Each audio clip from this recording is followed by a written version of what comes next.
बात लिख दो, हम अपनी सीता का स्वयंवर रखेंगे और सीता का विवाह उसी के साथ में करेंगे जिस धनुष को उठा के तोड़ देगा। और क्या लिखवाया है महाराज जनक जी ने,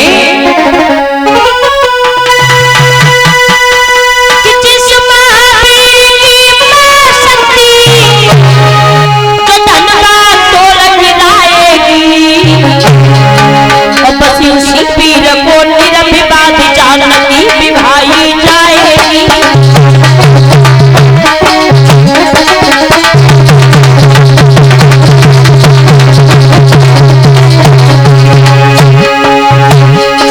जिस महावीर की मां शक्ति, जिस महावीर की मां शक्ति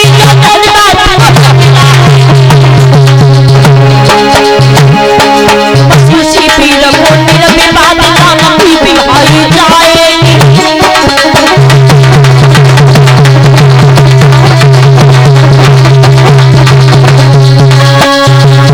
जवाब दिया है महाराज जनक जी ने, कहा है सभा के लोगों, पत्र लिखो और पत्र में खत में चिट्ठी में एक ही बात लिख दो, हम अपनी सीता का स्वयंवर करेंगे और सीता का विवाह उसी के साथ में करेंगे जो धनुष को उठा के तोड़ देगा।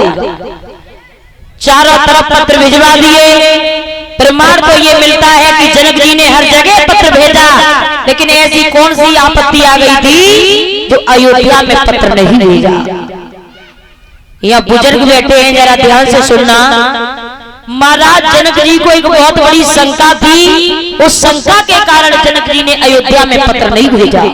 ध्यान देना, एक बार ऐसा हुआ कि जनकपुरी में एक पतिव्रता स्त्री अपने पति को पीठ में बैठाल करके गुजर रही थी।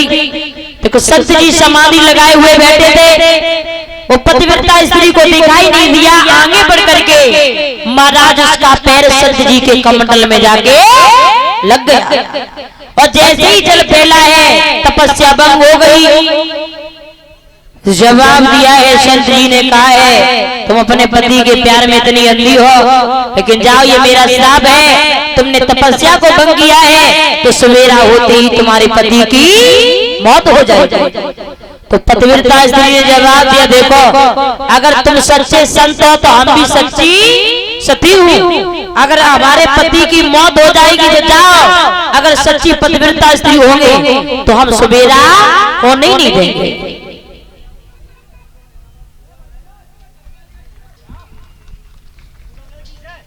तो ध्यान रखना भैया, जनकपुरी में प्रमाण यहाँ तक मिलता है कि एक दिन सवेरा नहीं हुआ, रात ही रात रही।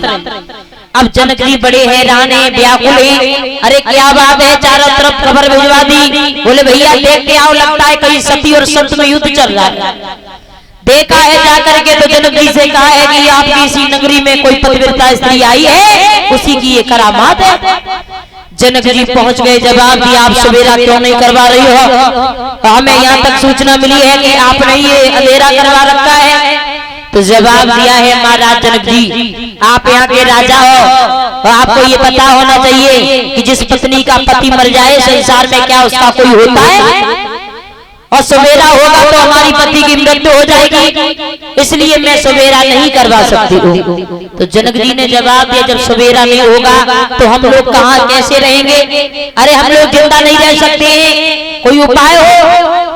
तो पतिव्रता स्त्री ने जवाब दिया, देखो महाराज जनक जी, अगर सवेरा करवाना चाहते हो तो कोई पतिव्रता स्त्री आए और कच्चे घड़े को लेकर के कच्चे धागे से बांध करके जो कुएं से जल निकाल करके मेरे पति को नहलवा देगी, जाओ मैं जनकपुरी में सवेरा करवा दूंगी।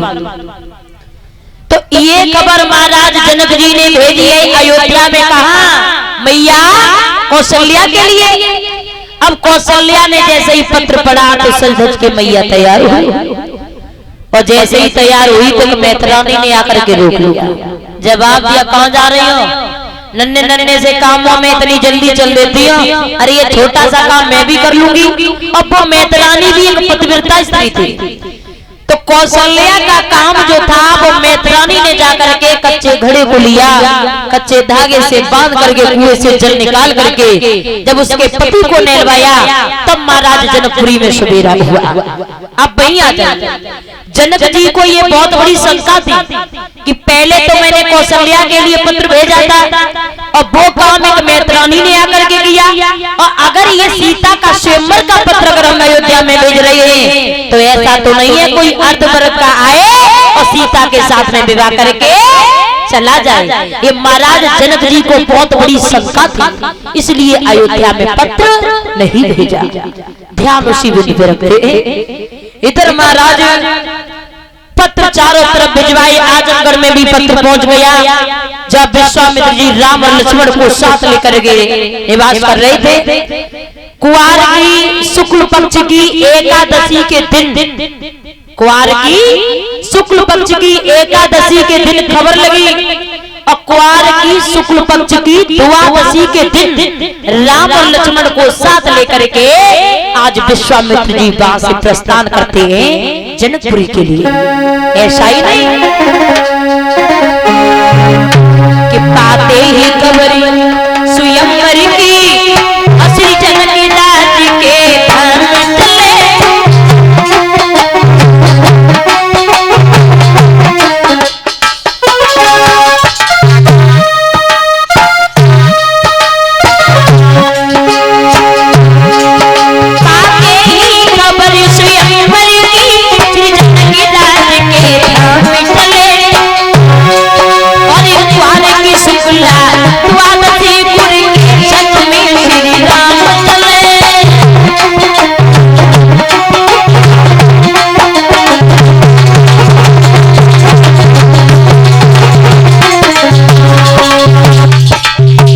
रखना भैया।